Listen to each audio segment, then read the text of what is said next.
Hi all welcome back to my channel. ಎಲ್ಲರೂ ಹೇಗಿದ್ದೀರಾ? Hope ಎಲ್ಲರೂ ಚೆನ್ನಾಗಿದ್ದೀರಾ ಅಂತ ಅಂದ್ಕೊಂಡಿದ್ದೀನಿ. ನಾನು ಕೂಡ ತುಂಬಾ ಚೆನ್ನಾಗಿದ್ದೀನಿ. ಸೊ ಇವತ್ತು ಆಫೀಸ್ಗೆ ಹೋಗೋಣ ಅಂತ ಹೇಳಿ ರೆಡಿ ಆಗಿದ್ದೀನಿ. ಆಫೀಸೆಲ್ಲ ಮುಗಿಸ್ಕೊಂಡು ಆಫ್ಟರ್ನೂನ್ ನಾನು ಲೀವ್ ಹಾಕಿ ನನ್ನ ಫ್ರೆಂಡ್ಸ್ನ ಮೀಟ್ ಆಗೋಣ ಅಂತ ಹೇಳಿ ಪ್ಲ್ಯಾನ್ ಮಾಡ್ಕೊಂಡಿದ್ದೀನಿ. ಹಿಂದ್ಗಡೆ ಎಲ್ಲ ಬಲೂನ್ಸ್ ನೀವು ಇಲ್ಲಿ ನೋಡ್ಬೋದು.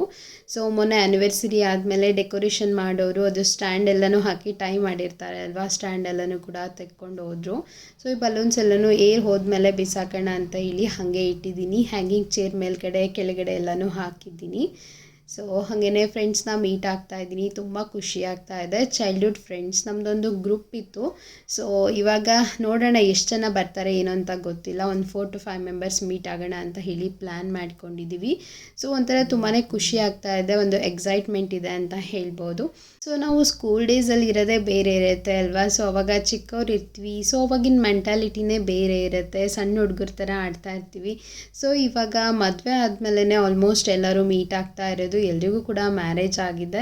ಸೊ ಒಂದು ರೀತಿ ತುಂಬಾ ಡಿಫ್ರೆಂಟ್ ಫೀಲ್ ಆಗ್ತಾ ಇದೆ ನನಗೆ. ಬಿಫೋರ್ ನಾವು ಆ ರೀತಿ ಸ್ಕೂಲಲ್ಲಿ ಇರೋವಾಗ ಜಗಳ ಮಾಡ್ತಾಯಿದ್ವಿ, ಸಮ್ಟೈಮ್ಸು ತುಂಬಾ ಕ್ಲೋಸ್ ಆಗ್ತಾಯಿದ್ವಿ. ಸೊ ಇವಾಗ ಮ್ಯಾರೇಜ್ ಆದಮೇಲೆ ಒಂದೇ ಸತಿ ಮೀಟ್ ಆಗ್ತಾ ಇದ್ದೀವಿ. ಆಫ್ಟರ್ ಅ ಲಾಂಗ್ ಗ್ಯಾಪ್ ಅಂತ ಹೇಳ್ಬೋದು. 10 to 12 ಇಯರ್ಸ್ ಆದಮೇಲೆ ಮೀಟ್ ಆಗ್ತಾ ಇದ್ದೀವಿ. ಸೊ ಎಲ್ಲರೂ ಕೂಡ ತುಂಬಾ ಚೇಂಜ್ ಆಗಿದ್ದೀವಿ ಅಂತ ಅನಿಸುತ್ತೆ. ಚೇಂಜ್ ಆಗಿದ್ದೀವಿ. ಸೊ ಮ್ಯಾರೇಜ್ ಆದಮೇಲೆ ಆಬ್ವಿಯಸ್ಲಿ ಹೆಣ್ಮಕ್ಳು ಚೇಂಜ್ ಆಗೇ ಇರ್ತಾರೆ ಅಲ್ವಾ. ಸೊ ನೋಡೋಣ, ಅವರೆಲ್ಲನೂ ಮೀಟ್ ಆದಾಗ ನಾನು ಆದರೆ ವೀಡಿಯೋನ ಮಾಡ್ತೀನಿ, ಇಲ್ಲಾಂದರೆ ಖಂಡಿತ ಫೋಟೋ ಅಂತೂ ನಿಮ್ಮ ಜೊತೆಗೆ ಶೇರ್ ಮಾಡ್ಕೊತೀನಿ. ಸ್ಕೂಲ್ ಡೇಸ್ ಅಂತೂ ಮುಗಿದ್ಮೇಲೆ ಯಾವತ್ತೂ ಕೂಡ ಮೀಟ್ ಆಗಿರಲಿಲ್ಲ. ಸೊ ಒಬ್ಬೊಬ್ಬರು ಒಂದೊಂದು ಕಡೆ ಕಾಲೇಜಿಗೆ ಜಾಯ್ನ್ ಆಗಿದ್ವಿ. ಸೊ ಹಾಗಾಗಿ ಮೀಟ್ ಆಗೋದಕ್ಕೆ ಆಗಲಿಲ್ಲ. ಒಬ್ಬರು ಇಬ್ಬರು ಮಾತ್ರ ಯಾವತ್ತೋ 1-2 ಸತಿ ಸಿಕ್ಕಿದ್ವಿ ಅಷ್ಟೇ. So after a long gap meet ಆಗ್ತಾ ಇರೋದು ತುಂಬಾ ಖುಷಿ ಅಂತ ಅನಿಸ್ತಾ ಇದೆ. ಸೊ ನೀವು ಯಾರಿಗಾದರೂ ಈ ಥರ ಚೈಲ್ಡ್ಹುಡ್ ಫ್ರೆಂಡ್ಸ್ನ ಮೀಟ್ ಆದಾಗ ನಿಮಗೂ ಕೂಡ ಖುಷಿ ಆಗುತ್ತಾ? ಕಾಮೆಂಟ್ ಸೆಕ್ಷನಲ್ಲಿ ತಿಳಿಸಿ ನನಗೆ. ಸೊ ಇವತ್ತು ನಿಮಗೆ ನಾನೊಂದು ಕರ್ಬೂಜ ಹಣ್ಣಿನ ಪಾನಕ ರೆಸಿಪಿನ ಶೇರ್ ಮಾಡ್ಕೊತಾ ಇದ್ದೀನಿ. ಸಮ್ಮರಲ್ಲಿ ಇದು ತುಂಬಾ ಒಳ್ಳೆಯದು ಅಂತ ಹೇಳ್ಬೋದು. ಬಾಡಿನ ಕಂಪ್ಲೀಟಾಗಿ ಕೂಲ್ ಮಾಡುತ್ತೆ. ಯಾರಿಗೆಲ್ಲ ಹೀಟ್ ಬಾಡಿ ಇರುತ್ತೆ ಅಲ್ವಾ, ಅಂಥವರಿಗೆ ತುಂಬಾ ಒಳ್ಳೆಯದು ಅಂತ ಹೇಳ್ಬೋದು. ಸಮ್ಮರಲ್ಲಿ ಎಸ್ಪೆಷಲಿ ತುಂಬಾ ಇದು ಬಾಡಿನ ಕೂಲ್ ಮಾಡುತ್ತೆ. ಸೊ ಇದನ್ನು ಯಾವ ರೀತಿ ಮಾಡೋದು ಅಂತ ಹೇಳಿ ನಿಮಗೂ ಕೂಡ ಶೇರ್ ಮಾಡ್ಕೊತೀನಿ. ಮೊದಲಿಗೆ ನಾನು ಒಂದು ಬೌಲ್ನಲ್ಲಿ ನೀರನ್ನ ತೊಗೊಂಡಿದ್ದೆ. ಸೊ ಅದಕ್ಕೆ ಒಂದು ಸ್ವಲ್ಪ ಬೆಲ್ಲನ ಹಾಕಿ ಅದನ್ನು ಕರಗೋದಕ್ಕೆ ಬಿಡ್ತೀನಿ. ಕಂಪ್ಲೀಟಾಗಿ ಬೆಲ್ಲ ಕರಗೋವರೆಗೂ ಸೈಡಿಗೆ ಇಟ್ಕೊಂಡ್ಬಿಡೋಣ. ನೆಕ್ಸ್ಟು ನಾನಿಲ್ಲಿ ಕರ್ಬೂಜ ಹಣ್ಣನ್ನು ಕಟ್ ಮಾಡ್ಕೊತಾ ಇದ್ದೀನಿ. ಒಳಗಡೆ ಇರುವಂತಹ ಪಲ್ಪು ಬೀಜ ಎಲ್ಲನೂ ನೀಟಾಗಿ ತೆಗೆದು ಪಲ್ಪನ್ನಷ್ಟೇ ನಾನು ಗ್ರೈಂಡ್ ಮಾಡ್ಕೊತೀನಿ. ಸೊ ತುಂಬಾ ಟೇಸ್ಟಿಯಾಗಿರುತ್ತೆ. ತುಂಬಾ ಈಸಿಯಾಗಿ ಮಾಡ್ಕೊಳ್ಳೋ ಅಂತಹ ರೆಸಿಪಿ. ಇನ್ಸ್ಟೆಂಟಾಗಿ ಬಾಡಿ ಕೂಲ್ ಆಗುತ್ತೆ ಅಂತ ಹೇಳ್ಬೋದು. ಎಲ್ಲ ಪಲ್ಪ್ನು ನಾನು ನೀಟಾಗಿ ಮಿಕ್ಸಿ ಜಾರಿಗೆ ಹಾಕಿ ಇಟ್ಕೊಂಡಿದ್ದೀನಿ. ಒಂದು 2 ಪೀಸಷ್ಟು ಹಣ್ಣನ್ನು ಮಾತ್ರ ನಾನು ಸಣ್ಣದಾಗಿ ಚಾಪ್ ಮಾಡಿ ಸೈಡ್ಗೆ ಎತ್ತಿಟ್ಕೊತೀನಿ. ಅಂದರೆ ಜ್ಯೂಸ್ ಮಾಡಿದಾಗ ಮೇಲ್ಗಡೆ ಹಾಕ್ಕೊಂಡು ತಿಂತಾ ಇದ್ದರೆ ತುಂಬ ಚೆನ್ನಾಗಿರುತ್ತೆ. ಸೊ ಇವಾಗ ಇದನ್ನು ನೈಸಾಗಿ ಗ್ರೈಂಡ್ ಮಾಡ್ಕೊಂಬಿಡೋಣ. ಬೆಲ್ಲನೂ ಕೂಡ ಕರಗಿದೆ, ನೀವಿಲ್ಲಿ ನೋಡ್ಬೋದು. ಬೆಲ್ಲನ ನಾನು ಒಂದು ಪಾತ್ರೆಗೆ ಸ್ಟ್ರೈನ್ ಮಾಡ್ಕೊತೀನಿ. ಸೊ ಇವಾಗ ಕರ್ಬೂಜ ಹಣ್ಣಿನ ಪ್ಯೂರಿನೂ ಕೂಡ ರೆಡಿ ಮಾಡ್ಕೊಳ್ಳೋಣ ಮೊದಲಿಗೆ. ಸೊ ಒಂದು ಪಾತ್ರೆಯಲ್ಲಿ ಬೆಲ್ಲನೂ ಕೂಡ ನಾನು ಸೋಸ್ಕೊತಾ ಇದ್ದೀನಿ. ಬೆಲ್ಲದಲ್ಲಿ ಕಸ ಏನಾದರೂ ಇರುತ್ತೆ ಅಲ್ವಾ, ಸೊ ಹಾಗಾಗಿ ನೀಟಾಗಿ ಅದನ್ನು ಸೋಸ್ಕೊಂಬಿಡೋಣ. ಸೋಸ್ಕೊಂಡು ನೀವು ಕರ್ಬೂಜ ಹಣ್ಣಿನ ಪೇಸ್ಟ್ ಏನು ರೆಡಿ ಮಾಡಿ ಇಟ್ಕೊಂಡಿದ್ವಿ ಅಲ್ವಾ, ಸೊ ಅದನ್ನು ಆ್ಯಡ್ ಮಾಡ್ಕೋಬೇಕಾಗತ್ತೆ. ಸೊ ಇದು ಪಾನಕ ಆಗಿರೋದ್ರಿಂದ ಇಲ್ಲಿ ನಾನು ಬೆಲ್ಲದ ನೀರು ಮತ್ತು ಜಸ್ಟು ಕರ್ಬೂಜ ಹಣ್ಣಿನ ಪ್ಯೂರಿನ ಆ್ಯಡ್ ಮಾಡ್ಕೊತಾ ಇದ್ದೀನಿ ಅಷ್ಟೇ. ಹಾಲು ಮತ್ತು ಬೇರೆ ಏನೂ ಆ್ಯಡ್ ಮಾಡ್ಕೊಳ್ಳೋ ಹಾಗಿಲ್ಲ. ಮಿಲ್ಕ್ ಶೇಕ್ ಮಾಡ್ತಿದ್ದೀವಿ ಅಂತ ಅಂದರೆ ಕರ್ಬೂಜ ಹಣ್ಣಿನ ಪ್ಯೂರಿ ಜೊತೆಗೆ ನಾವು ಸಕ್ಕರೆ ಮತ್ತು ಹಾಲನ್ನು ಆ್ಯಡ್ ಮಾಡ್ಕೋಬೋದು. ಸೊ ಇದು ಕರ್ಬೂಜ ಹಣ್ಣಿನ ಪಾನಕ ಆಗಿರೋದ್ರಿಂದ ಇದು ತುಂಬಾ ನೀರಾಗಿರುತ್ತೆ. ಕುಡಿಯೋದಕ್ಕೆ ತುಂಬ ಟೇಸ್ಟಿಯಾಗಿರುತ್ತೆ. ಖಂಡಿತ ನೀವು ಟ್ರೈ ಮಾಡಿ. ನನಗಂತೂ ತುಂಬಾ ಇಷ್ಟ ಈ ಕರ್ಬೂಜ ಹಣ್ಣಿನ ಪಾನಕ. ಸೊ ಇದನ್ನು ಒಂದು ಗ್ಲಾಸಿಗೆ ಸರ್ವ್ ಮಾಡ್ಕೊಂಬಿಡೋಣ. ಕರ್ಬೂಜ ಹಣ್ಣಿನ ಪ್ಯೂರಿ ಹಾಕಿದ ಮೇಲೆ ನೀವೇನು ಸೋಸ್ಕೊಳ್ಳೋ ಅವಶ್ಯಕತೆ ಇಲ್ಲ. ಬಿಕಾಸ್ ನಾವು ಆಲ್ರೆಡಿ ಬೆಲ್ಲನ ಸ್ಟ್ರೈನ್ ಮಾಡ್ಕೊಂಡಿರ್ತೀವಿ ಅಲ್ವಾ. ಸೊ ಕರ್ಬೂಜ ಹಣ್ಣಿನ ಸಿಪ್ಪೆ ಎಲ್ಲನೂ ತೆಗೆದು ನೀಟಾಗಿ ಗ್ರೈಂಡ್ ಮಾಡ್ಕೊಂಡಿರ್ತೀವಿ. ಸೊ ಅದಕ್ಕೆ ಸೋಸ್ಕೊಳ್ಳೋ ಅವಶ್ಯಕತೆ ಏನಿಲ್ಲ. 1 ಚಿಟಿಕೆಯಷ್ಟು ನಾನು ಇದಕ್ಕೆ ಸಾಲ್ಟ್ನ ಆ್ಯಡ್ ಮಾಡ್ಕೊಂಡಿದ್ದೀನಿ. ಹಾಗೆ ಒಂದು 1/4 ಚಿಟಿಕೆಯಷ್ಟು ಏಲಕ್ಕಿ ಪುಡಿನೂ ಕೂಡ ಆ್ಯಡ್ ಮಾಡ್ಕೊಂಡಿದ್ದೀನಿ. ತುಂಬ ರುಚಿಯಾಗಿರುತ್ತೆ. ಚೆನ್ನಾಗಿ ಮಿಕ್ಸ್ ಮಾಡಿಕೊಂಡು ಗ್ಲಾಸಿಗೆ ಹಾಕೊಂಡ್ಬಿಡೋಣ. ಸಮ್ಮರ್ ಆಗಿರೋದ್ರಿಂದ ಖಂಡಿತ ನೀವು ಈ ರೆಸಿಪಿನ ಟ್ರೈ ಮಾಡಿ. ನಿಮಗೆ ತುಂಬಾ ಇಷ್ಟ ಆಗುತ್ತೆ. ಬಿಕಾಸ್ ಸಮ್ಮರಲ್ಲಿ ಜಾಸ್ತಿ ನಾವು ರೆಸಿಪಿಗಳನ್ನು ಮಾಡ್ಕೊಂಡು ತಿನ್ನೋದಕ್ಕಿಂತ ಈ ರೀತಿ ಜ್ಯೂಸ್ ಆಗಲಿ ಪಾನಕ ಆಗಲಿ ಮಿಲ್ಕ್ ಶೇಕ್ ಆಗಲಿ ಈ ರೀತಿ ನಮಗೆ ಡ್ರಿಂಕ್ಗಳನ್ನು ಕುಡಿಬೇಕು ಅಂತ ಅನ್ನಿಸ್ತಾ ಇರುತ್ತೆ. ಸೊ ಅನ್ಹೆಲ್ದಿಯಾಗಿ ಹೊರಗಡೆಯಿಂದ ಕುಡಿಯೋದಕ್ಕಿಂತ ಮನೆಯಲ್ಲಿ ಈ ರೀತಿ ಹೆಲ್ದಿಯಾಗಿ ಮಾಡ್ಕೊಳ್ಳಿ. ಆರೋಗ್ಯಕ್ಕೂ ಕೂಡ ತುಂಬಾ ಒಳ್ಳೆಯದು, ಹಾಗೆ ನಿಮ್ಮ ಬಾಡಿಗೂ ಕೂಡ ತುಂಬಾ ಕೂಲ್ ಆಗೋದಕ್ಕೆ ಇದು ಸಪೋರ್ಟ್ ಮಾಡುತ್ತೆ. ಮೇಲ್ಗಡೆಯಿಂದ ಕರ್ಬೂಜ ಹಣ್ಣನ್ನು ಸಣ್ಣದಾಗಿ ಚಾಪ್ ಮಾಡಿ ಇಟ್ಕೊಂಡಿದ್ದೆ ಅಲ್ವಾ, ಅದನ್ನು ಆ್ಯಡ್ ಮಾಡ್ಕೊತಾ ಇದ್ದೀನಿ. ಸೊ ಬಾಯಲ್ಲಿ ಅದು ಸಿಗ್ತಾ ಇದ್ದರೆ ತುಂಬಾ ಟೇಸ್ಟಿಯಾಗಿರುತ್ತೆ. ಸೊ ಹಂಗಾಗಿ ಫ್ರೆಂಡ್ಸ್ನ ಮೀಟ್ ಆಗೋದಕ್ಕೆ ಹೋದಾಗ ನಾನು ಅಲ್ಲೇನು ವೀಡಿಯೋ ಮಾಡ್ಕೊಂಡಿಲ್ಲ, ಬಿಕಾಸ್ ತುಂಬ ದಿನದ ನಂತರ ಮೀಟ್ ಆಗಿರ್ತೀವಿ. ನಾನು ವೀಡಿಯೋ ಮಾಡ್ಕೊತಾ ಇದ್ದರೆ ಚೆನ್ನಾಗಿರೋದಿಲ್ಲ. ಸೊ ಇಮೇಜಸ್ನ ಹಾಕಿದ್ದೀನಿ, ನೀವಿಲ್ಲಿ ನೋಡ್ಬೋದು. ಸೊ ಹಂಗೇ ಫ್ರೆಂಡ್ಸ್ನ ಮೀಟ್ ಆಗಿ ಸಾಯಂಕಾಲ ನಾನು ಅಮ್ಮ ಮನೆಗೆ ಬಂದೆ ಡೈರೆಕ್ಟಾಗಿ. ಮಮ್ಮಿ ಸ್ವಲ್ಪ ಶಾಪಿಂಗ್ ಮಾಡಬೇಕು ಅಂತ ಹೇಳಿದರು.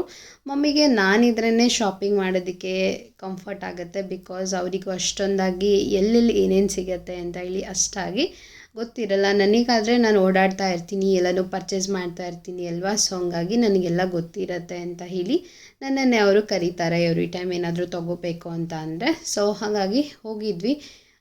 ಇಲ್ಲಿ ನಾವು ಬಂದಿರೋದು ಪ್ರೆಸ್ಟೀಜ್ ಶಾಪಿಗೆ, ಬಿಕಾಸ್ ಮಮ್ಮಿ ಕುಕ್ಕರ್ ತೊಗೋಬೇಕು ಅಂತ ಹೇಳ್ತಾ ಇದ್ರು ತುಂಬ ದಿನದಿಂದ. ಸೊ ಹಂಗಾಗಿ ಪ್ರೆಸ್ಟೀಜಲ್ಲೇ ನೋಡೋಣ ಅಂತ ಹೇಳಿ ಬಂದಿದ್ವಿ. ಇಷ್ಟು ವೆರೈಟೀಸ್ ಕುಕ್ಕರ್ ಅಂತ ಅಂದರೆ ನೋಡಿದರೆ ಎಲ್ಲನೂ ಕೂಡ ತೊಗೋಬೇಕು ಅಂತ ಅನಿಸುತ್ತೆ, ಅಷ್ಟು ಡಿಫ್ರೆಂಟ್ ಆಗಿರೋಂತಹ ವೆರೈಟೀಸ್ ಅಂತ ಹೇಳ್ಬೋದು. ಸೊ ಹೆಣ್ಮಕ್ಳಿಗೆ ಮದುವೆ ಆದಮೇಲೆ ಇದೊಂದು ಕ್ರೇಜ್ ಸ್ಟಾರ್ಟ್ ಆಗುತ್ತೆ ಅಂತ ಹೇಳ್ಬೋದು. ನನಗಂತೂ ಮದುವೆ ಆದಮೇಲೆ ಸೊ ಈ ರೀತಿ ಚೆನ್ನಾಗಿರೋಂತಹ ಒಂದು ಕುಕ್ಕರ್ ಆಗಿರ್ಬೋದು ಅಥವಾ ಬೌಲ್ಸ್ ಆಗಿರ್ಬೋದು, ಈ ರೀತಿ ಒಂದು ಕಿಚನ್ ಐಟಮ್ಸ್ನ ಕಲೆಕ್ಟ್ ಮಾಡೋಂಥ ಒಂದು ಕ್ರೇಜ್ ಸ್ಟಾರ್ಟ್ ಆಗಿದೆ. ಸೊ ನೀವು ಯಾರಾದರೂ ಮದುವೆ ಆದವ್ರಿಗೆ ಈ ರೀತಿ ಆಗಿದೆಯಾ ಎಕ್ಸ್ಪೀರಿಯೆನ್ಸು, ಅಥವಾ ನಿಮಗೂ ಕೂಡ ಹೀಗೆ ಅನಿಸುತ್ತಾ ಅಂತ ಹೇಳಿ ಕಾಮೆಂಟ್ ಸೆಕ್ಷನಲ್ಲಿ ತಿಳಿಸಿ. ಖಂಡಿತ ನನಗಂತೂ ಡಿಫ್ರೆಂಟ್ ಆಗಿರೋಂತಹ ಐಟಮ್ಸ್ ಬೇಕು ಅಂತ ಅನಿಸ್ತಾ ಇರುತ್ತೆ. ಸೊ ನೋಡೋದಕ್ಕೆ ಚೆನ್ನಾಗಿದ್ರೆ ನಮಗೆ ಅಡುಗೆ ಮಾಡೋದಕ್ಕೂ ಸ್ವಲ್ಪ ಇಂಟ್ರೆಸ್ಟ್ ಬರುತ್ತೆ ಅಲ್ವಾ. ಸೊ ಹಂಗಾಗಿ ತುಂಬ ದಿನದಿಂದ ಹೋಗಬೇಕು ಅಂತ ಅಂದರೆ ಆಗಿರಲಿಲ್ಲ. ಸೊ ಇವತ್ತು ಹೋಗಿ ಬರೋಣ, ನಾನು ಕೂಡ ಫ್ರೀ ಆಗಿದ್ದೆ. ಸೊ ಅವರು ಕೂಡ ಇವಾಗ ಟ್ರಿಪ್ಪಿಗೆ ಹೋಗ್ತಾ ಇದ್ದಾರೆ ಅಲ್ವಾ. ಸೊ ಅದ್ರ ರಿಲೇಟೆಡ್ ಸ್ವಲ್ಪ ಐಟಮ್ಸ್ ಎಲ್ಲನೂ ತೊಗೊಳ್ಳೋದಿತ್ತು. ಸೊ ಹಾಗಾಗಿ ಹೋಗಿದ್ವಿ. ಸೊ ಒಂದು ಪ್ರೆಸ್ಟೀಜ್ದು ಒಂದು ಪಾಟ್ ಶೇಪಲ್ಲಿರುವಂಥ ಕುಕ್ಕರ್ನ ತೊಗೊಂಡು ಬಂದ್ವಿ, ನೀವು ಇಲ್ಲಿ ನೋಡ್ಬೋದು. ಸೊ ಆಗಲೇ ನೋಡ್ತಾ ಇದ್ದೆ ಅಲ್ವಾ. ಸೊ ಅದನ್ನೇ ತೊಗೊಂಡು ಬಂದ್ವಿ. ಹಾಗೆ ಸ್ವಲ್ಪ ಸಣ್ಣ ಪುಟ್ಟ ಬೇರೆ ಐಟಮ್ಸು ಮತ್ತು ಪರ್ಸ್ನಲ್ ಥಿಂಗ್ಸ್ ಎಲ್ಲನೂ ಬೇರೆ ಇತ್ತು, ತೊಗೊಂಡು ಬಂದ್ವಿ ಎಲ್ಲನೂ ಕೂಡ.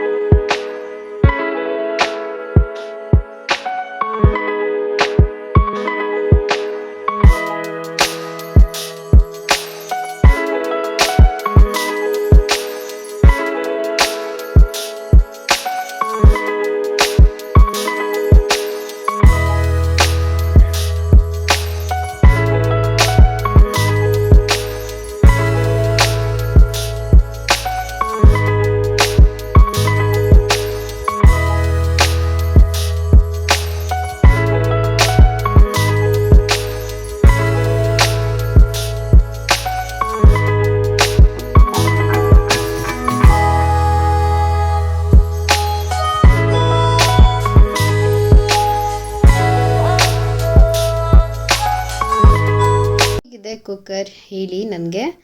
ಸೊ ಇವತ್ತು ನಾನು ನಿಮಗೆ ಒಂದು ಎಣ್ಣೆಗಾಯಿ ಬದನೆಕಾಯಿ ರೆಸಿಪಿನ ಶೇರ್ ಮಾಡ್ಕೊತಾ ಇದ್ದೀನಿ. ಸೊ ಇದು ಅಕ್ಕಿ ರೊಟ್ಟಿ ಜೊತೆಗೆ, ಚಪಾತಿ ಜೊತೆಗೆ, ಜೋಳದ ರೊಟ್ಟಿ ಜೊತೆಗೆ ತುಂಬ ರುಚಿಯಾಗಿರುತ್ತೆ. ಸೊ ನಾನು ಲಾಸ್ಟ್ ವಿಡಿಯೋದಲ್ಲಿ ನಿಮಗೆ ಪಾಟ್ ಸೀಸ್ನಿಂಗ್ ಯಾವ ರೀತಿ ಮಾಡೋದು ಅಂತ ಹೇಳಿದ್ದೆ ಅಲ್ವಾ. ಸೊ ಅದು ಸೀಸ್ನಿಂಗ್ ಎಲ್ಲ ಮಾಡಿ ಆದಮೇಲೆ ಇವತ್ತು ಮಡಿಕೆ ಪಾಟಲ್ಲೇ ಅಂದರೆ ಮಣ್ಣಿನ ಮಡಿಕೆನಲ್ಲೇ ಈ ರೀತಿ ಎಣ್ಣೆ ಬದನೆಕಾಯಿನ ಮಾಡ್ಕೊಳ್ಳೋಣ, ತುಂಬ ರುಚಿಯಾಗಿರುತ್ತೆ ಅಂತ ಹೇಳಿ ಅದರಲ್ಲೇ ಟ್ರೈ ಮಾಡ್ತಾ ಇದ್ದೀನಿ. ಖಂಡಿತ ತುಂಬ ರುಚಿಯಾಗಿರುತ್ತೆ. ಸೊ ನಿಮಗೆ ಏನಾದರೂ ಪಾಟಲ್ಲಿ ಮಾಡಬೇಕು ಅಂತ ಇಂಟ್ರೆಸ್ಟ್ ಇದ್ದರೆ ಖಂಡಿತ ನಾನು ಹೇಳಿದ ರೀತಿಯಲ್ಲಿ ಸೀಸ್ನಿಂಗ್ ಮಾಡಿಕೊಂಡು ಟ್ರೈ ಮಾಡಿ. ಅಡುಗೆ ತುಂಬ ರುಚಿಯಾಗಿರುತ್ತೆ, ನಿಮ್ಮ ಹೆಲ್ತಿಗೂ ಕೂಡ ಅದು ತುಂಬಾ ಒಳ್ಳೆಯದು. ಸೊ ಇವಾಗ ಮೊದಲಿಗೆ ನಾನು ಈರುಳ್ಳಿನ ಕಟ್ ಮಾಡ್ಕೊತಾ ಇದ್ದೀನಿ. ಸೊ ಈ ರೀತಿ ಉದ್ದುದಕ್ಕೇ ಕಟ್ ಮಾಡ್ಕೊತಾ ಇದ್ದೀನಿ. ಸೊ ನಾನು ಒಗ್ಗರಣೆಗೆ ಹಾಕೊಳ್ಳೋದ್ರಿಂದ ತುಂಬ ರುಚಿಯಾಗಿರುತ್ತೆ. ಸೊ ಹಂಗಾಗಿ ಸೊ ಬದನೆಕಾಯಿನೂ ನೋಡ್ಬೋದು ನೀವು ಇಲ್ಲಿ ಸಣ್ಣ ಸೈಜಲ್ಲಿರುವಂತಹ ಬದನೆಕಾಯಿನ ತೊಗೊಂಡಿದ್ದೀನಿ. ಎಣ್ಣೆಕಾಯಿಗೆ ಈ ರೀತಿ ಚಿಕ್ಕ ಬದನೆಕಾಯಿ ಇದ್ದರೆ ತುಂಬ ರುಚಿಯಾಗಿರುತ್ತೆ. ಈರುಳ್ಳಿನ ನಾನು ಉದ್ದುದಕ್ಕೆ ಕಟ್ ಮಾಡ್ಕೊಂಡಿದ್ದೀನಿ. ಸೊ ಅದನ್ನು ಒಗ್ಗರಣೆಗೆ ಹಾಕೋಣ ಅಂತ ಹೇಳಿ ಇನ್ನು ಅರ್ಧ ಈರುಳ್ಳಿ ನಾನು ಸಣ್ಣದಾಗಿ ಚಾಪ್ ಮಾಡ್ಕೊಂಡಿದ್ದೀನಿ, ಒಳಗಡೆ ಸ್ಟಫಿಂಗ್ ಒಳಗಡೆ ಮಿಕ್ಸ್ ಮಾಡ್ಕೊಳ್ಳೋಣ ಅಂತ ಹೇಳಿ. ಹಾಗೆಯೇ ಈರುಳ್ಳಿ ಮತ್ತು ಕೊತ್ತಂಬರಿ ಸೊಪ್ಪು ಎಲ್ಲನೂ ಕೂಡ ಕಟ್ ಮಾಡಿ ರೆಡಿ ಇಟ್ಕೊಂಡ್ಬಿಟ್ರೆ ನಮಗೆ ಪಲ್ಯ ಬೇಗನೆ ಮಾಡ್ಕೋಬೋದು ಅಲ್ವಾ. ಸೊ ಹಾಗಾಗಿ ಎಲ್ಲನೂ ಕೂಡ ಕಟ್ ಮಾಡಿ ರೆಡಿ ಮಾಡ್ಕೊತಾ ಇದ್ದೀನಿ. ಬದನೆಕಾಯಿ ಒಳಗಡೆ ಸ್ಟಫಿಂಗ್ನ ಮಾಡೋದಕ್ಕೆ ಶೇಂಗಾ ಪೌಡರ್ ಬೇಕಾಗತ್ತೆ. ಸೊ ಹಾಗಾಗಿ ನಾನು ಶೇಂಗಾನ ಮೊದಲು ರೆಡಿ ಮಾಡ್ಕೊತಾ ಇದ್ದೀನಿ. ಹುರಿದು ಅದನ್ನು ಪೌಡರ್ ಮಾಡಿ ರೆಡಿ ಮಾಡ್ಕೊಂಬಿಡೋಣ. ಆದಷ್ಟು ಫ್ರೆಶ್ ಆಗಿ ಶೇಂಗಾ ಪೌಡರ್ನ ರೆಡಿ ಮಾಡಿಕೊಂಡು ಪಲ್ಯಗಳಿಗೆ ಹಾಕೊಳ್ಳೋದ್ರಿಂದ ತುಂಬ ರುಚಿಯಾಗಿರುತ್ತೆ. ಶೇಂಗಾ ಪೌಡರ್ನ ನಾವು ಪಲ್ಯಗಳಿಗೆ ಯೂಶ್ವಲಿ ಜಾಸ್ತಿ ಯೂಸ್ ಮಾಡ್ತೀವಿ ಅಲ್ವಾ. ಅದನ್ನು ಜಾಸ್ತಿ ಮಾಡಿ ಇಟ್ಕೊಂಡ್ರೆ ಅದು ಒಂಥರ ಸ್ಮೆಲ್ ಬಂದಂಗೆ ಆಗುತ್ತೆ. ಸೊ ಅದಕ್ಕೆ ನಾನು ಇನ್ಸ್ಟೆಂಟಾಗಿ ಒಂದು ವಾರಕ್ಕೆ ಆಗೋಷ್ಟು ಮಾತ್ರ ಮಾಡಿ ಇಟ್ಕೊಂಡಿರ್ತೀನಿ. ಸೊ ಇವಾಗ ಶೇಂಗಾ ಪುಡಿನೂ ಕೂಡ ಖಾಲಿಯಾಗಿತ್ತು, ಅದಕ್ಕೆ ಇನ್ಸ್ಟೆಂಟಾಗಿ ರೆಡಿ ಮಾಡ್ಕೊಂಡು ಮಾಡೋಣ, ತುಂಬ ರುಚಿಯಾಗಿರುತ್ತೆ ಅಂತ ಹೇಳಿ ಶೇಂಗಾನೂ ಕೂಡ ಹುರ್ಕೊತಾ ಇದ್ದೀನಿ. ನೋಡಿ ಇಷ್ಟು ಫ್ರೈ ಆದರೆ ಸಾಕಾಗುತ್ತೆ. ಇದನ್ನು ಕಂಪ್ಲೀಟಾಗಿ ಕೂಲ್ ಆಗೋದಕ್ಕೆ ಬಿಡೋಣ. ನಾನು ಶೇಂಗಾ ಪುಡಿನ ಶೇಂಗಾ ಮೇಲ್ಗಡೆ ಇರುವಂತಹ ಸಿಪ್ಪೆನ ತೆಗೆದು ಪೌಡರ್ನ ಮಾಡ್ಕೊಳ್ಳೋದಿಲ್ಲ, ಸಿಪ್ಪೆ ಸಮೇತನೇ ಪೌಡರ್ನ ಮಾಡ್ಕೊತೀನಿ. ನನಗೆ ಹಂಗೆ ಮಾಡ್ಕೊಂಡ್ರೇ ಇಷ್ಟ ಆಗುತ್ತೆ. ಬಿಕಾಸ್ ಸಿಪ್ಪೆನಲ್ಲೇ ಅಲ್ವಾ ನಮಗೆಲ್ಲನೂ ಬಾಡಿಗೆ ಸಿಗೋಂತಹ ಫೈಬರ್ ಅಂಶ ಸಿಗೋದು. ಸೊ ಅದನ್ನು ಎಲ್ಲನೂ ತೆಗೆದುಬಿಟ್ರೆ ಏನೂ ಕೂಡ ಉಳಿಯೋದಿಲ್ಲ.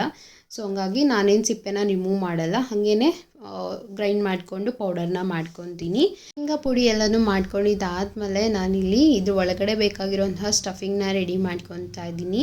ನೋಡಿ ಈ ರೀತಿ ಸ್ವಲ್ಪ ತರಿಯಾಗೆ ನಾನು ಗ್ರೈಂಡ್ ಮಾಡ್ಕೊಂಡಿರ್ತೀನಿ, ಅಂದರೆ ರುಚಿಯಾಗಿರುತ್ತೆ. ಫುಲ್ ಫೈನಾಗಿ ನೀವು ಪೌಡರ್ನ ಮಾಡಿಕೊಂಡ್ರೆ ಅದು ಅಷ್ಟೊಂದಾಗಿ ಚೆನ್ನಾಗಿರೋದಿಲ್ಲ, ಹಾಗೇ ಸ್ವಲ್ಪ ತರಿಯಾಗಿ ಮಾಡ್ಕೊಳ್ಳಿ. ಮೊದಲು ಒಂದು ಪ್ಲೇಟಲ್ಲಿ ನಾನು ಒಂದು 4 ಟೇಬಲ್ ಸ್ಪೂನಷ್ಟು ಶೇಂಗಾ ಪೌಡರ್ನ ಹಾಕ್ಕೊಂಡಿದ್ದೀನಿ. ಹಾಗೆಯೇ ಒಂದು 2 ಟೇಬಲ್ ಸ್ಪೂನಷ್ಟು ಇದಕ್ಕೆ ಅಚ್ಕಾರದ ಪುಡಿ, ಜೊತೆಗೆ 1/4 ಚಿಟಿಕೆಯಷ್ಟು ಅರಿಶಿನ ಪುಡಿನ ಸೇರಿಸ್ಕೊಂಡಿದ್ದೀನಿ. ಹಾಗೆ 1/4 ಚಿಟಿಕೆಯಷ್ಟು ಸಾಲ್ಟು ಮತ್ತು ಒಂದು ಅರ್ಧ ಟೇಬಲ್ ಸ್ಪೂನಷ್ಟು ಗರಂ ಮಸಾಲಾನ ಆ್ಯಡ್ ಮಾಡ್ಕೊಂಡಿದ್ದೀನಿ. ಲಾಸ್ಟಿಗೆ ಸ್ವಲ್ಪ ಫ್ರೆಶ್ ಆಗಿ ಕಟ್ ಮಾಡ್ಕೊಂಡಿರೋಂತಹ ಕೊತ್ತಂಬರಿ ಸೊಪ್ಪನ್ನ ಆ್ಯಡ್ ಮಾಡಿಕೊಂಡು ಸ್ವಲ್ಪ ನೀರನ್ನ ಹಾಕ್ಕೊಂಡು ಚೆನ್ನಾಗಿ ಮಿಕ್ಸ್ ಮಾಡ್ಕೊತೀನಿ. ಸಣ್ಣದಾಗಿ ಈರುಳ್ಳಿನ ಕಟ್ ಮಾಡಿ ಇಟ್ಕೊಂಡಿದ್ದೆ ಅಲ್ವಾ, ಸೊ ಇವಾಗಲೇ ಅದನ್ನು ಮಿಕ್ಸ್ ಮಾಡ್ಕೊಳ್ಳಿ. ಸೊ ನಾನು ಮರ್ತೋಗ್ಬಿಟ್ಟೆ, ಹಾಗಾಗಿ ಲಾಸ್ಟಿಗೆ ಆ್ಯಡ್ ಮಾಡ್ಕೊತೀನಿ ಅದನ್ನು. ಸೊ ಇವಾಗಲೇ ಈರುಳ್ಳಿನ ಆ್ಯಡ್ ಮಾಡಿಕೊಂಡು ಚೆನ್ನಾಗಿ ಇದನ್ನು ಮಿಕ್ಸ್ ಮಾಡ್ಕೋಬೇಕಾಗತ್ತೆ. ಸೊ ಇದನ್ನು ಚೆನ್ನಾಗಿ ಮಿಕ್ಸ್ ಮಾಡಿಕೊಂಡು ಬದನೆಕಾಯಿನ ನಾನು 4 ಹೋಲಾಗಿ ಕಟ್ ಮಾಡ್ಕೊಂಡಿದ್ದೀನಿ. ಸೊ ಮೇಲ್ಗಡೆ ಇರುವಂತಹ ತೊಟ್ಟನ್ನ ನಾನು ತೆಗೆದಿಲ್ಲ, ಅದು ಇದ್ರೇ ರುಚಿ ತುಂಬ ಚೆನ್ನಾಗಿರುತ್ತೆ. ಸೊ ಹಾಗಾಗಿ ಕಟ್ ಮಾಡಿ ನೀರಿನಲ್ಲೇ ಹಾಕಿ ಇಟ್ಕೋಬೇಕಾಗತ್ತೆ, ಇಲ್ಲಾಂದರೆ ಅದು ಬೇಗನೆ ಕಪ್ಪಾಗಿಬಿಡುತ್ತೆ ಒಳಗಡೆ. ಸೊ ಹಾಗಾಗಿ ನೋಡಿ ಒಳಗಡೆ ಈ ರೀತಿ ಸ್ಟಫಿಂಗ್ ಮಾಡ್ಕೊತಾ ಇದ್ದೀನಿ. ತುಂಬ ರುಚಿಯಾಗಿರುತ್ತೆ, ಟ್ರಸ್ಟ್ ಮೀ, ನೀವು ಕೂಡ ಟ್ರೈ ಮಾಡಿ. ಸೊ ಈ ರೀತಿ ಒಂಥರ ಫುಲ್ ಬ್ಲೂ ಕಲರ್ ಇರುವಂತಹ ಬದನೆಕಾಯಿ, ಚಿಕ್ಕ ಬದನೆಕಾಯಿ ಇದ್ದರೆ ತೊಗೊಂಡು ಬಂದು ಈ ರೀತಿ ಪಲ್ಯ ಮಾಡ್ಕೊಳ್ಳಿ. ಎಷ್ಟು ರುಚಿಯಾಗಿರುತ್ತೆ ಅಂತ ಅಂದರೆ ನಾವು ಅನ್ನದ ಜೊತೆಗೂ ಕೂಡ ಇದನ್ನು ಬಿಸಿ ಅನ್ನದ ಜೊತೆಗೆ ತುಪ್ಪ ಹಾಕ್ಕೊಂಡು ಎಣ್ಣೆ ಬದನೆಕಾಯಿ ಹಾಕ್ಕೊಂಡು ತಿನ್ಬೋದು, ತುಂಬ ರುಚಿಯಾಗಿರುತ್ತೆ. ಎಲ್ಲ ಬದನೆಕಾಯಿನೂ ನೋಡಿ ನಾನು ಈ ರೀತಿ ಸ್ಟಫ್ ಮಾಡಿ ಇಟ್ಕೊಂಡಿದ್ದೀನಿ. ನೆಕ್ಸ್ಟ್ ಇವಾಗ ಒಗ್ಗರಣೆನ ಮಾಡ್ಕೊಂಬಿಡೋಣ. ಮಣ್ಣಿನ ಮಡಿಕೆನೂ ಕೂಡ ಬಿಸಿ ಮಾಡೋದಕ್ಕೆ ಇಟ್ಕೊಂಡಿದ್ದೆ, ಅದಕ್ಕೆ ಒಂದು 4 ರಿಂದ 5 ಟೇಬಲ್ ಸ್ಪೂನಷ್ಟು ಎಣ್ಣೆನ ಹಾಕ್ಕೊತಾ ಇದ್ದೀನಿ. ಎಣ್ಣೆ ಚೆನ್ನಾಗಿ ಬಿಸಿ ಆದಮೇಲೆ ಸಾಸಿವೆ ಜೀರಿಗೆನ ಆ್ಯಡ್ ಮಾಡ್ಕೊಂಬಿಡೋಣ. ಮಣ್ಣಿನ ಮಡಿಕೆ ಇವಾಗ ಚೆನ್ನಾಗಿ ಬಿಸಿಯಾಗಿದೆ, ಹೊಗೆ ಎಲ್ಲ ಬರ್ತಾ ಇದೆ, ನೀವು ಇಲ್ಲಿ ನೋಡ್ಬೋದು. ಸೊ ಇದು ಎಷ್ಟೇ ಬಿಸಿ ಆಗಿದ್ರೂ ಕೂಡ ಕೈಯಿಂದನೇ ನೀವು ಹಿಡ್ಕೊಂಡು ಕೆಳಗಡೆ ಇಡ್ಬೋದು, ಮೇಲ್ಗಡೆ ಇಡ್ಬೋದು, ಅಂದರೆ ಅಷ್ಟೊಂದಾಗಿ ಬಿಸಿ ಇರೋದಿಲ್ಲ. ಬಟ್ ನಿಮಗೆ ಒಳಗಡೆ ಅದು ಸಾಂಬಾರಾಗಲಿ ಪಲ್ಯ ಆಗಲಿ ಕುದೀತಾ ಇರುತ್ತೆ, ಆದರೆ ಮೇಲ್ಗಡೆ ಗಡಿಗೆ ಮಾತ್ರ ಅಷ್ಟೊಂದಾಗಿ ಬಿಸಿ ಇರೋದಿಲ್ಲ. ಇವಾಗ ಸಾಸಿವೆ ಜೀರಿಗೆನೂ ಕೂಡ ಆ್ಯಡ್ ಮಾಡ್ಕೊಂಡಿದ್ದೀನಿ. ಅದು ಸ್ವಲ್ಪ ಚೆನ್ನಾಗಿ ಚಟಪಟ ಅಂತ ಸಿಡಿದ ಮೇಲೆ ಈರುಳ್ಳಿನ ಆ್ಯಡ್ ಮಾಡ್ಕೊಳ್ಳೋಣ. ಅಡುಗೆನಲ್ಲಿ ನೀವು ಅಡುಗೆ ಮಾಡ್ಕೊಳ್ಳೋವಾಗ ಬೇಗ ಆಗಲ್ಲ, ಲೇಟ್ ಆಗುತ್ತೆ ಅಂತ ಹೇಳಿ ನಿಮಗೆ ಅನಿಸ್ಬೋದು. ಬಟ್ ಸ್ಟಾರ್ಟಿಂಗ್ ಸ್ವಲ್ಪ ಅದು ಬಿಸಿ ಆಗೋದಕ್ಕೆ ಟೈಮ್ ತೊಗೊಳುತ್ತೆ. ಒನ್ಸ್ ಅದು ಬಿಸಿ ಆದಮೇಲೆ ನಿಮಗೆ ಅಡುಗೆ ಬೇಗನೆ ಆಗೋಗ್ಬಿಡುತ್ತೆ. ಎಷ್ಟು ಬೇಗ ಬೇಯುತ್ತೆ ಅಂತ ಅಂದರೆ ತುಂಬ ಬೇಗನೆ ಆಗೋಗ್ಬಿಡುತ್ತೆ. ಸೊ ಇವಾಗ ಈರುಳ್ಳಿನೂ ಕೂಡ ಚೆನ್ನಾಗಿ ಫ್ರೈ ಮಾಡ್ಕೊಂಡಿದ್ದೀನಿ. ಒಂದು 2-3 ನಿಮಿಷದಲ್ಲೇ ಈರುಳ್ಳಿ ಚೆನ್ನಾಗಿ ಫ್ರೈ ಆಗಿಬಿಡುತ್ತೆ. ಸೊ ನೆಕ್ಸ್ಟು ನಾನಿಲ್ಲಿ ಸ್ಟಫ್ ಮಾಡಿರುವಂತಹ ಬದನೆಕಾಯಿ ಏನಿತ್ತು ಅದನ್ನು ಆ್ಯಡ್ ಮಾಡ್ಕೊತಾ ಇದ್ದೀನಿ. ಬದನೆಕಾಯಿ ಎಲ್ಲನೂ ಹಾಕಿದ್ಮೇಲೆ ನೋಡಿ ಈ ರೀತಿ ನಾನು ಮಿಕ್ಸ್ ಮಾಡ್ಕೊತಾ ಇದ್ದೀನಿ. ತುಂಬ ಚೆನ್ನಾಗಿ ಎಲ್ಲ ಕಡೆಗೂ ಕೂಡ ಮಿಕ್ಸ್ ಆಗುತ್ತೆ ಈ ರೀತಿ ಮಾಡ್ಕೊಳ್ಳೋದ್ರಿಂದ. ಸೊ ಇದನ್ನು ಒಂದು 5 ನಿಮಿಷ ಚೆನ್ನಾಗಿ ಕುದಿಯೋದಕ್ಕೆ ಬಿಡೋಣ. ಎಣ್ಣೆಯಲ್ಲಿ ಬದನೆಕಾಯಿ ಎಲ್ಲನೂ ಕೂಡ ಚೆನ್ನಾಗಿ ಫ್ರೈ ಆಗಬೇಕು. ಆಮೇಲೆ ನಾನು ಉಳಿದಿರುವಂತಹ ಮಸಾಲೆ ಏನಿರುತ್ತೆ ಅದಕ್ಕೆ ಸ್ವಲ್ಪ ನೀರನ್ನ ಆ್ಯಡ್ ಮಾಡಿಕೊಂಡು ಇದ್ರ ಜೊತೆಗೇ ಮಿಕ್ಸ್ ಮಾಡ್ಕೊತೀನಿ. ಸ್ವಲ್ಪ ನೀರನ್ನ ಹಾಕ್ಕೊಂಡು ನಾನು ಒಂದು 5 ನಿಮಿಷ ಇದನ್ನು ಲಿಡ್ನ ಕ್ಲೋಸ್ ಮಾಡಿ ಬೇಯೋದಕ್ಕೆ ಬಿಟ್ಟಿದ್ದೆ. 5 ನಿಮಿಷದಲ್ಲೇ ಬದನೆಕಾಯಿ ಪಲ್ಯ ಎಲ್ಲನೂ ಕೂಡ ರೆಡಿ ಆಗೋಯಿತು, ನೀವು ಇಲ್ಲಿ ನೋಡ್ಬೋದು. ಸೊ ಇದಕ್ಕೆ ನಾನು ಸ್ವಲ್ಪ ಹುಣಸೆಹಣ್ಣು ಹುಳಿನೂ ಕೂಡ ಆ್ಯಡ್ ಮಾಡ್ಕೊಂಡಿದ್ದೀನಿ. ಆ ವಿಡಿಯೋ ಸ್ಕಿಪ್ ಆಗಿದೆ. ಸ್ವಲ್ಪ ಬೆಲ್ಲ ಮತ್ತು ಹುಣಸೆಹಣ್ಣು ಹುಳಿನ ಆ್ಯಡ್ ಮಾಡ್ಕೊಳ್ಳಿ, ತುಂಬ ರುಚಿಯಾಗಿರುತ್ತೆ. ನೋಡಿ ಎಷ್ಟು ಚೆನ್ನಾಗಿ ಬೆಂದಿದೆ ಅಂತ ಹೇಳಿ ನೋಡ್ತಾ ಇದ್ರೇ ತಿನ್ನಬೇಕು ಅಂತ ಅನ್ಸುತ್ತೆ ಅಲ್ವಾ. ನಿಜವಾಗ್ಲೂ ತುಂಬ ರುಚಿಯಾಗಿರುತ್ತೆ. ನೀವು ಕೂಡ ಈ ರೆಸಿಪಿನ ಟ್ರೈ ಮಾಡಿ.